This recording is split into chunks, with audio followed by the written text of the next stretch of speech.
আচ্ছা, এবার আসি হচ্ছে মানে কাদের জন্য এই আপগ্রেডেশনটা আর কাদের জন্য আপগ্রেডেশনটা না।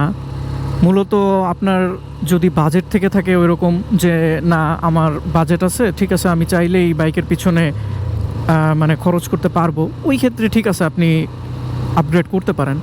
বাট আপনার যদি বাজেট না থাকে বা আপনার যদি স্টকেই আপনি সন্তুষ্ট থাকেন, ওই ক্ষেত্রে আমি বলবো যে ভাই দরকার নাই, শুধু শুধু আপনার টাকাটা ওয়েস্ট হবে। কারণ আপনি যদি নর্মাল সিটি রাইড করেন বা মানে ডেইলি কমিউট করেন, ওই ক্ষেত্রে আপনার কোনো দরকারই নেই, আপনার স্টকে যেটা আছে মোর দেন এনাফ। মানে আপনার যদি মনে হয় যে আপনি আরেকটু ভালো চান, যে না আপনি হাইওয়েতে রাইড করবেন, আপনি একটু টানাটানি করবেন, সেক্ষেত্রে আপনার যদি বাজেট থাকে ওই ক্ষেত্রে প্রেফার করতে পারি যে না আপনি তাহলে আপগ্রেডেশন করেন। আর নয়তো ভাই আমার টোটাল খরচ হয়েছে এখানে আমি যদি বলতে যাই, কয়েলের দাম আর হচ্ছে প্লাগ ক্যাপ এই দুইটা মিলায় 4000, আর ওইদিকে হচ্ছে স্পার্ক প্লাগের দাম নিচে হচ্ছে আরও 1400। তো অলমোস্ট 5500 টাকা হচ্ছে আপনার এই প্রোডাক্ট কস্টিং।